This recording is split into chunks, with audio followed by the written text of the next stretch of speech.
কেন আপনার এই সারমর্মটি পড়া উচিত? স্টিভ জবস 2010 সালে আইপ্যাড চালু করেছিলেন। তিনি বলেছিলেন যে প্রত্যেকের কাছেই এটা থাকা উচিত। আইপ্যাড একটা অসাধারণ প্রযুক্তি। এটি আপনার অভিজ্ঞতাকে একটা সম্পূর্ণ নতুন স্তরে নিয়ে যায়, কিন্তু স্টিভ জবস কখনোই তার সন্তানদের এটি স্পর্শ করতে দেননি। সাংবাদিক এবং জীবনী লেখকদের মাধ্যমে জানা যায় যে স্টিভ জবসের বাড়িতে আইপ্যাডের অনুমতি ছিল না। জবস বাকিদের থেকে বেশি জানতেন যে এই মোবাইল ডিভাইসগুলো অনেক আসক্তিকর, তাই তিনি কখনোই তার সন্তানদের নিজের পণ্যের কাছে যেতে দেননি। আপনি যদি জানতে চান যে কেন ফোন এত আসক্তি তৈরি করে, আপনি কি জানতে চান যে কিভাবে আপনি নিজেকে এবং নিজের সন্তানদের এই আসক্তি থেকে বাঁচাতে পারেন যা আজকে সবাইকে প্রভাবিত করছে, তাহলে আপনার এই বইটি পড়া উচিত। কাদের এই সারমর্মটি পড়া উচিত? বাবা মা, বাচ্চাদের, কলেজের শিক্ষার্থীদের এবং মিলেনিয়ালদের। লেখক পরিচিতি: অ্যাডাম অল্টার একজন বেস্ট সেলিং লেখক, অধ্যাপক এবং কলামিস্ট। তিনি NYU এর মার্কেটিংয়ের অধ্যাপক। তিনি ড্রাঙ্ক ট্যাঙ্ক পিঙ্কের লেখকও, এবং তার সামনে একটি বই আসছে যার নাম এসকেপ ভেলোসিটি।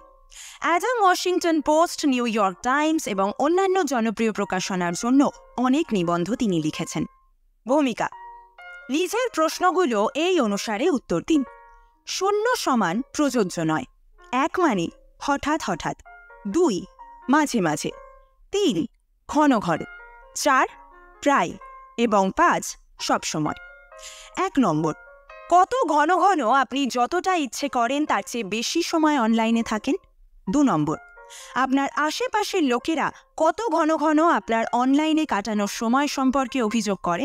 3 নম্বর: কাজের প্রয়োজনের আগেই আপনি কত ঘন ঘন আপনার ইমেল চেক করেন? 4 নম্বর: আপনার ফোন ব্যবহার করার কারণে আপনি কত ঘন ঘন ঘুমোতে পারেন না? 5 নম্বর: অনলাইনে থাকাকালীন সময় কত ঘন ঘন আপনি আরেকটু বেশি থাকি বলেন? আপনার স্কোর 7 বা তার নিচে হলে আপনি ইন্টারনেটে আসক্ত নন। আপনি যদি 8 থেকে 12 স্কোর করেন, তাহলে এর মানে হলো আপনার হালকা ইন্টারনেট আসক্তি আছে। এখনও ধরে নেওয়া যায় যে আপনি আপনার ব্যবহারের নিয়ন্ত্রণে আছেন। আপনি যদি 13 থেকে 20 স্কোর করেন, তাহলে আপনি একজন মাঝারি ধরনের ইন্টারনেট আসক্ত ব্যক্তি। আপনার ফোন আপনার জন্য ঘন ঘন সমস্যা সৃষ্টি করছে। আপনি যদি 21 থেকে 25 স্কোর করেন, তবে আপনি একজন গুরুতর ইন্টারনেট আসক্ত ব্যক্তি। আপনার ফোন ব্যবহার আপনার এবং আপনার পছন্দের লোকেদের জন্য গুরুতর সমস্যা সৃষ্টি করছে। এই বইটিতে আমরা আলোচনা করব কি কারণে আপনি online shopping, video games, binge watching এবং সোশ্যাল মিডিয়াতে আসক্ত হয়েছেন। আমরা এর মূল কারণ নিয়ে আলোচনা করব এবং কিভাবে আপনি এটা আপনার নিজের বাচ্চাদের সাথেও না ঘটতে দিতে পারেন তা জানবেন। আপনি কিভাবে আপনার ইন্টারনেট আসক্তি মোকাবিলা করতে পারেন তার সমাধান এবং প্রতিকার শিখবেন। আপনি একটি ফাঁদ সম্পর্কে শিখবেন যাতে আপনি আর কখনো এতে শিকার না হন। আচরণগত আসক্তি শুরু হওয়া: আমাদের মধ্যে যে কেউ আসক্ত হতে পারে। এখানে ওদের এবং আমাদের বলতে কিচ্ছু নেই। আপনি এমন বলতে পারবেন না যে এটা আমাদের এলাকায় হয় না। ডক্টর নিগুয়েন ভিয়েতনামের একজন ভিডিও গেম ডেভেলপার। 2013 সালের মে মাসে তিনি একটি গেম প্রকাশ করেন যা তিনি নিজে খেলতে অনেক পছন্দ করতেন। এটা তার ব্রেইন চাইল্ড ছিল।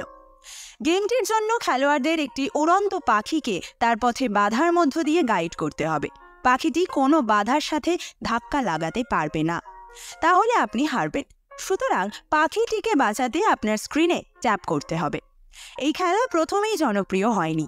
গেমটি হিট হতে 8 মাস সময় লেগেছিল। তখন ছিল জানুয়ারি 2014।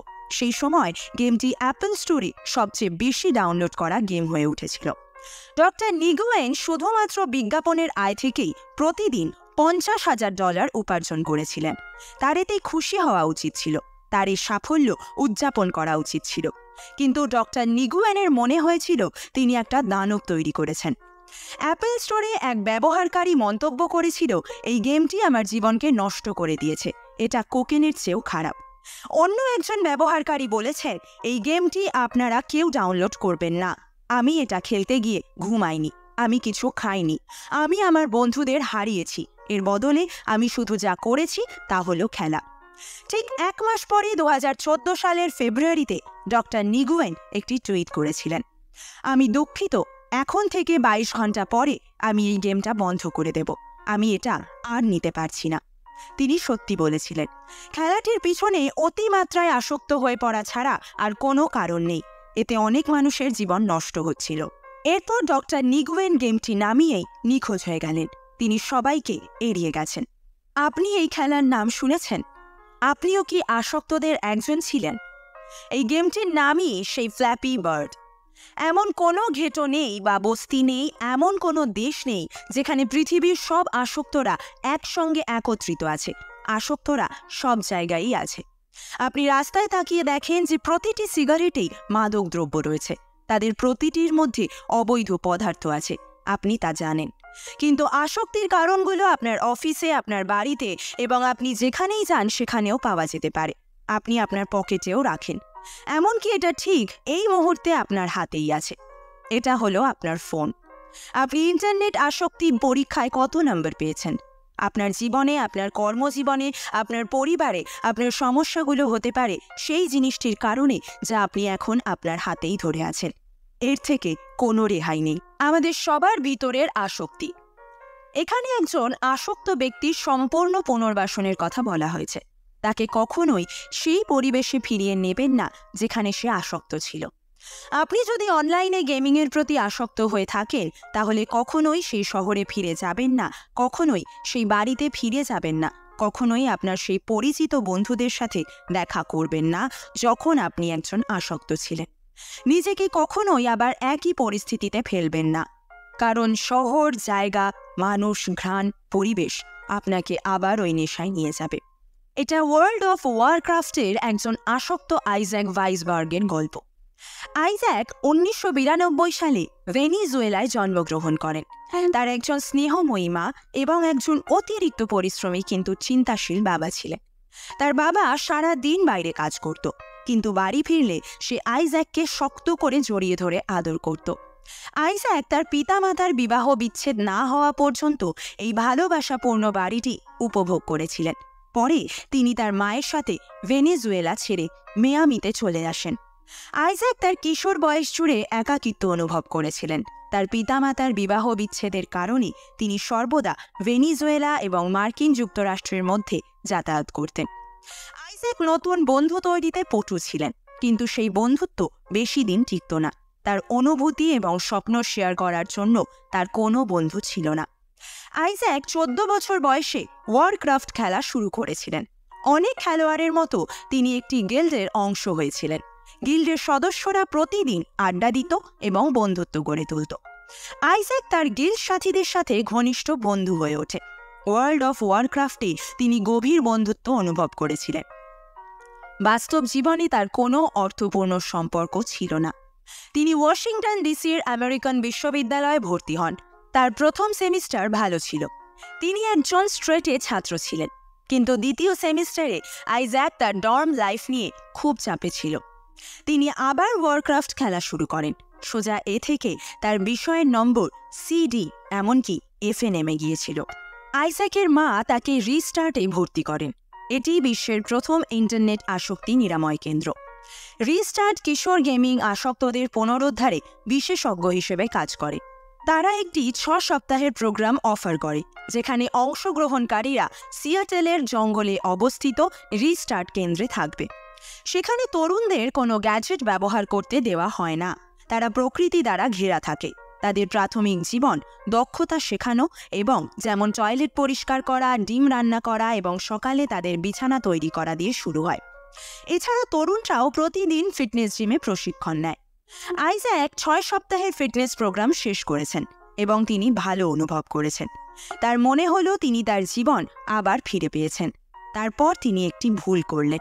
আইজ্যাককে আমেরিকান ইউনিভার্সিটিতে ওয়াশিংটন ডিসিতে ফিরে যেতে হলো। মোট কথা তাকে তার কলেজের ডিগ্রি শেষ করতে হবে। কিন্তু আপনি যে জায়গায় আসক্ত হয়েছিলেন আবার সেখানে ফিরে যাওয়া একটি ভয়ঙ্কর সিদ্ধান্ত। আইজ্যাকের সঠিক তারিখ মনে পড়ে গেল। তা ছিল ফেব্রুয়ারি 21, 2013। তার ওয়ারক্রাফটের এক বন্ধুর কাছ থেকে পাওয়া একটি টেক্সট মেসেজই যথেষ্ট ছিল। আইজ্যাক নিজের প্রতি আত্মবিশ্বাসী ছিলেন। তিনি জানতেন যে তিনি ইতিমধ্যেই সুস্থ হয়ে উঠেছেন। তিনি আর আসক্ত হবেন না। সুতরাং যখন তার বন্ধু তাকে জিজ্ঞাসা করেছিল যে সে তাদের সাথে একটু ওয়ারক্রাফট সেশনের জন্য যোগ দিতে চায় কিনা, সে তাতে রাজি হয়েছিল। আইজ্যাক 21শে ফেব্রুয়ারি খেলা শুরু করেন, কিন্তু তিনি পরবর্তী 5 সপ্তাহ খেলা চালিয়ে যান। তিনি তার ঘর থেকে বের হননি, তিনি স্নানও করেননি, তিনি তার ক্লাসে উপস্থিত হননি। তিনি শুধু যা করেছেন তা হল ওয়ারক্রাফট খেলা। ক্লান্তির কারণে তিনি দিনে 4 ঘন্টা ঘুমোতেন, কিন্তু যখন তিনি জেগে ওঠেন তিনি আবার খেলা শুরু করেন। 21শে ফেব্রুয়ারি আইজ্যাক যে পোশাক পরেছিলেন সেই একই পোশাক তিনি সেই 35 দিন পরেছিলেন। তিনি তার অর্ডার করা খাবার সরাসরি তার ঘরে পৌঁছে দেওয়ার জন্য কলেজের ছাত্রাবাসের দারোয়ানের সাথে একটি ব্যবস্থা করেছিলেন। আইজ্যাক তার ডেস্কে খাওয়া দাওয়া করে সমস্ত আবর্জনা ফেলে রাখতেন। তিনি দিনের পর দিন সেগুলো জমা করতে থাকেন। তার ফোনে 142টি কল এসেছিল, কিন্তু তিনি কখনোই ফোন ধরার প্রয়োজন বোধ করেননি। কিন্তু তিনি 143তম কলটি ধরার সিদ্ধান্ত নিয়েছিলেন। এটা তার মায়ের কল ছিল। তার মা বলেছিলেন যে তিনি 2 দিনের মধ্যে তাকে দেখতে যাবেন। অবশেষে যখন আইজ্যাক খেলা বন্ধ করে দিল তখন তিনি নিজেই হতবাক হয়ে গিয়েছিলেন। তিনি 35 দিন আগে একই পোশাক পরেছিলেন। তার রুম খালি খাবারের প্যাকেটে ভর্তি ছিল, তার চুল ছিল তেল মাখানো, তিনি মোটা হয়ে গিয়েছিলেন। আইজ্যাক আয়নার দিকে তাকালেন এবং বুঝতে পারলেন যে তিনি সেখানে বসে ওয়ারক্রাফট খেলে 17 পাউন্ড চর্বি অর্জন করেছেন। যখন তার মা এলেন, আইজ্যাক সব স্বীকার করলেন এবং কাঁদলেন। তারা রাজি হয়েছিলেন যে তাকে পুনরায় শুরু করতে হবে। এবার তিনি 6 সপ্তাহের ইনপেশেন্ট প্রোগ্রাম এবং তারপরে 7 মাসের বহির্বিভাগের প্রোগ্রাম করবেন। আইজ্যাক সিয়াটেলে থেকে যান এবং তিনি কখনোই আর ওয়াশিংটন ডিসিতে ফিরে যাননি। 6 সপ্তাহের ইনপেশেন্ট প্রোগ্রামের পর আইজ্যাক রিস্টার্ট সেন্টারের কাছে থাকতেন। তিনি একটি খণ্ডকালীন চাকরিও করেছিলেন। কয়েক মাস পরে তিনি একটি ফিটনেস জিমের ম্যানেজার হন। মালিকরা যখন তা বিক্রি করার সিদ্ধান্ত নেন, আইজ্যাক তাদের কাছ থেকে জিমটি কিনে নেন। তার ব্যবস্থাপনায় মাত্র 4 মাসে জিমের সদস্য সংখ্যা 3 গুণ বেড়েছিল। আইজ্যাকের অবশেষে ভালো বন্ধু হয়েছিল। তিনি সুস্থ এবং তিনি একজন সফল উদ্যোক্তা ছিলেন। তার ওয়ার্কআউটের দিন তার ভালোর জন্যই শেষ হয়েছিল। ইন্টারনেট আসক্তির জীববিজ্ঞান। আচরণগত আসক্তির মূল কারণ কি? এটি মূলত মানসিক সমস্যার সাথে মিলিত ডোপামিনের মাত্রা বৃদ্ধি করে। আপনি যদি বিষণ্ণ বা উদ্বিগ্ন হন তবে আপনি দেখতে পাবেন যে খাবার, জুয়া বা হেরোইন আপনার ব্যথা কমিয়ে দেয়। আপনি যদি একাকী হন তাহলে আপনি অনলাইন গেমিংয়ে এমন বন্ধু খুঁজে পেতে পারেন যার বাস্তব জগতে আপনার অভাব রয়েছে। যা আমাদের আসক্ত করে তোলে তা শুধু ডোপামিন হিটই নয়। এখানেই মূলত পদার্থের আসক্তির সাথে পার্থক্য রয়েছে। অ্যালকোহল, নিকোটিন বা হেরোইন আপনাকে মুহূর্তের জন্য উত্তেজিত করে তোলে, কিন্তু যদি ডোপামিনই একমাত্র উপাদান হয় তাহলে তো প্রথমবার আইসক্রিম খাওয়া প্রত্যেক শিশুই আসক্ত হয়ে পড়বে। দেখুন, আচরণগত আসক্তির অন্য উপাদান হলো মানসিক সমস্যা। মানুষ হিসেবে আমরা অভিভাবকত্ব এবং রোমান্টিক প্রেম খোঁজার জন্য ব্যস্ত থাকি। কিন্তু কেন? কারণ আমাদের জিনের বেঁচে থাকার জন্য আমাদের প্রজাতির এটির প্রয়োজন। আমরা তরুণদের যত্ন নিতে চাই যাতে তারা বেঁচে থাকে। আমরা প্রেমের ধারণার প্রেমে পড়েছি কারণ আমাদের জিনগুলিকে ছড়িয়ে দেওয়ার জন্য আমাদের যৌনতা প্রয়োজন। বিষয়টি মূলত এটাই। এখন একজন ব্যক্তি যদি পিতামাতার ভালোবাসা বা রোমান্টিক ভালোবাসা থেকে বঞ্চিত হয় তবে সে তখন আসক্তির পথ বেছে নেয়। আমাদের জীবনে অভিভাবকত্ব এবং ভালোবাসা দরকার। আমাদের মায়ের নিঃস্বার্থ ভালোবাসা এবং যত্ন প্রয়োজন, বিশেষ করে জন্ম থেকে 5 বছর বয়স পর্যন্ত। কেননা তখন একটি শিশুর শেখার উইন্ডো সব থেকে বেশি হয়। শিশু যে কোনো ভাষা এবং সামাজিক সংকেত সহজেই বুঝে নেয়। ভাষা শেখার জন্য, মনোযোগ আনার জন্য এবং সাফল্যের লক্ষ্যে কাজ করার জন্য মূল বিষয়। কিশোর বয়স থেকে বন্ধুত্ব তৈরি এবং অবশেষে ঘনিষ্ঠতা তৈরির জন্য সামাজিক সংকেত শেখা একটি প্রয়োজনীয় বিষয়। যদি একটি শিশু পর্যাপ্ত যত্ন না পায়, যদি সে ফোন বা ট্যাবলেটকে সঙ্গী করে বড় হয়, তাহলে শিশুটি এসব মৌলিক জীবন দক্ষতা শিখবে না। সে সফল হওয়ার জন্য কঠোর পরিশ্রম করতে শিখবে না, সে সহানুভূতি শিখবে না, সে আবেগও বুঝবে না। এর ফলে শিশু ইচ্ছাকৃতভাবে একজন খেলার সাথীকে আঘাত করবে এবং এর জন্য দুঃখিত হবে না। শিশুটি সরাসরি একজন খেলার সাথীর মুখের ওপরে "তুই মোটা" এটা বলে দেবে এবং বলে দূরে চলে যাবে। এমনটি হবে কারণ শিশুটি মুখের অভিব্যক্তি পড়তে শেখেনি। সে শুধু শিখেছে কিভাবে ট্যাবলেট বা ফোন ব্যবহার করতে হয়। বাবা মার ভালোবাসা না থাকলে বা অভাব থাকলে তা থেকে উদ্বেগ, বিষণ্ণতা, একাকিত্ব জন্ম নেয়। এই মানসিক সমস্যার কারণে শিশু বা প্রাপ্তবয়স্করা মদ, সিগারেট, ড্রাগস, খাবার, অনলাইন শপিং, ভিডিও গেম, জুয়া, সোশ্যাল মিডিয়া বা ডোপামিন হিটের জন্য, এমনকি অল্পের জন্য প্রশান্তি পেতে এসবের উপর নির্ভর করতে শিখবে যখন তাদের উদ্বেগ, বিষণ্ণতা বা একাকিত্বের অনুভূতি হবে। এটি সকল প্রকার আসক্তির মূল কারণ এবং প্রতিকার। শৈশবে প্রয়োজন প্রেম, মনোযোগ এবং নিরাপদ সম্পর্ক। আপনি যদি না চান যে আপনার সন্তান আপনার মতো দুঃখজনক জীবনযাপন করুক, তাহলে একজন ভালো বাবা মা হন, একজন ভালোবাসায় পূর্ণ পিতামাতা হন। যখন সে বড় হবে তখন আপনার সন্তান অনেক ভালো কাজ করবে। সুখের জন্য সে কোনো মাদক বা আসক্তির ওপর নির্ভর করবে না, কেননা আপনার সন্তান এর মধ্যেই জানে যে সে যথেষ্ট, তাকে ভালোবাসার জন্য কিচ্ছু দরকার নেই। আপনি তার জন্য সবসময় 100% আছেন। সুতরাং সে বহির্বিশ্বে গিয়ে সফল হবে। আচরণগত আসক্তির উপাদানসমূহ। আসুন ফোনের আসক্তিতে মনোযোগ দিই। এর মধ্যে social media, online shopping, binge watching এবং ভিডিও গেম পড়ে। এখানে 6টি হুক রয়েছে যা আপনার জানা উচিত, যা গেম ডিজাইনাররা মানুষকে তাদের ফোন আরও বেশি সময় ব্যবহার করাতে এবং তারা যেখানেই যায় সেখানেই নিয়ে যেতে ব্যবহার করে। প্রথম হুক হলো উদ্দেশ্য। উদাহরণস্বরূপ ফিটনেসের ঘড়ি ধরুন। আপনি সেখানে আপনার স্টেপ গণনা, ক্যালোরি গণনা, ব্যায়ামের রেপস, পালসের হার সবকিছু দেখতে পাবেন। এখানে আপনি যা দেখতে পাবেন তা হলো স্কেল এবং সংখ্যা। যাদের ফিটনেস ঘড়ি আছে তাদের পায়ের আঙুল থেকে রক্ত পড়লেও দৌড়তে থাকার মতো সমস্যা দেখা দেয়। আবার দেখা দেয় ক্ষুধার্ত থাকলেও ক্যালোরি গণনা করার মতো সমস্যা। এটি মোটেও স্বাস্থ্যকর নয়, আবার এটা মানানসইও নয়। ফিটনেস ওয়াচ সহ একজন ব্যক্তি দেখেন যে তিনি সেদিন মাত্র 13 কিলোমিটার দৌড়েছিলেন এবং তাই সে সংখ্যাটি রাউন্ড করতে সে আরও 2 কিলোমিটার দৌড়তে চায়। সে কখনোই তার স্টেপ সংখ্যায় সন্তুষ্ট হবে না, তাই সে শুধু দৌড়তে থাকে। খাওয়ার সময় ব্যক্তি সবসময় তার খাবারের ক্যালোরি গণনা করবে।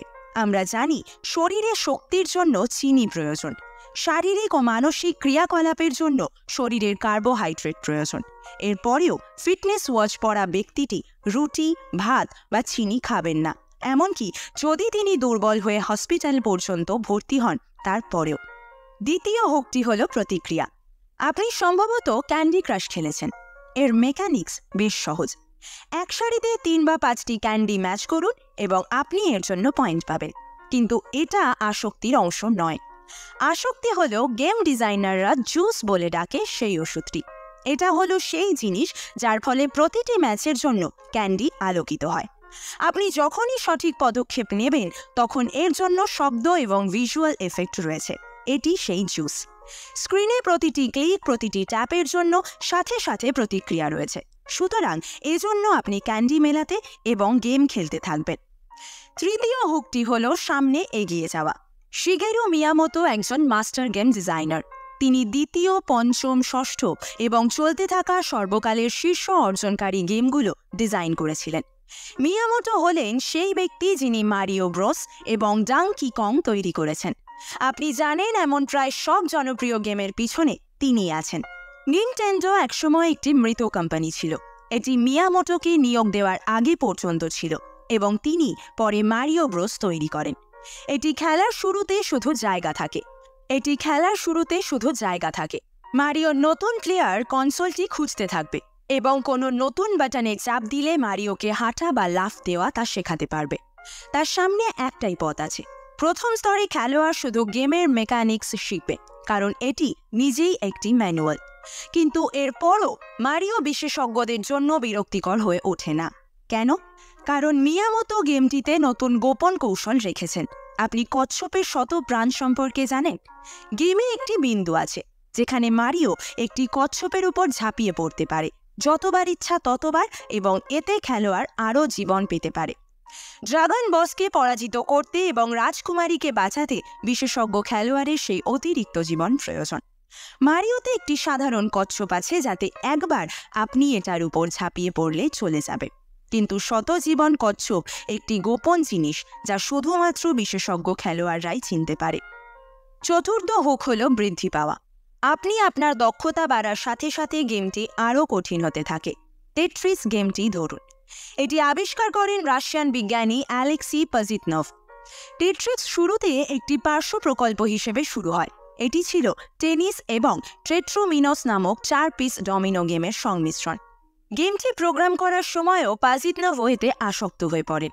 এমনকি খেলাটি চূড়ান্ত করার জন্য কোডটি শেষ করতে না পারায় তিনি হতাশ হয়ে পড়েন। পাজিতনভের শেষ হলে তার সহকর্মীরা টেট্রিস খেলায় আসক্ত হয়ে পড়েন।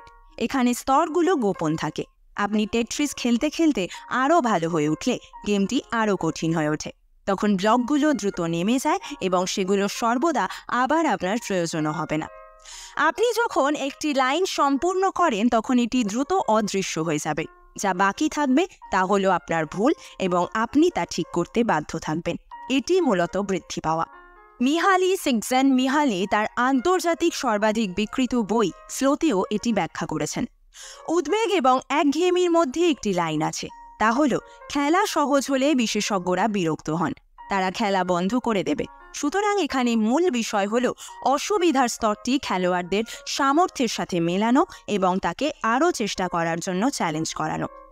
এর ফলে খেলোয়াড় বিরক্ত হবে না এবং খুব বেশি অসুবিধার কারণে সে আবার ছেড়েও দেবে না।